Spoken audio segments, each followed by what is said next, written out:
29e jour de confinement. En cette période d'anxiété et d'incertitude, saviez-vous que les plantes sont nos amis? L'aubépine, la spirulodorante et la mélisse composeront une tisane anti-angoisse de premier choix. Mon grand-père maternel était spécialiste des remèdes réalisés à partir de plantes. Inspiré qu'il était par Maurice Mességuer, boriste écrivain né en 1921 dans le Tarn-et-Garonne, précurseur de la phytothérapie en Europe. Soit, dès Potron-Minet, mon grand-père s'en allait par monts et par vaux quérir ces précieux ingrédients. Il revenait quelques heures plus tard, radieux, sa besace pleine de merveilles. C'est alors qu'il agençait savamment ses trouvailles avec la précision d'un apothicaire. Il avait acquis une certaine réputation et travaillait parfois à la commande.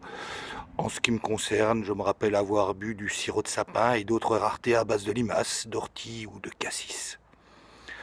Cependant, deux de ces réalisations revenaient sans cesse dans le flux des conversations pour leur vertu quasi miraculeuse. La pommade contre les hémorroïdes et un onguent pour faire repousser les cheveux. À bien y penser, comme j'ai toujours connu mon grand-père chauve,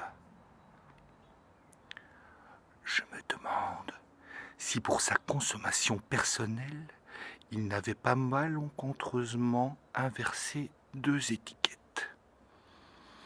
Et l'enfant réservé que j'étais n'a jamais osé lui demander comment ça se passait au fond de son caleçon long. Bon courage à tous. Confinement vôtre.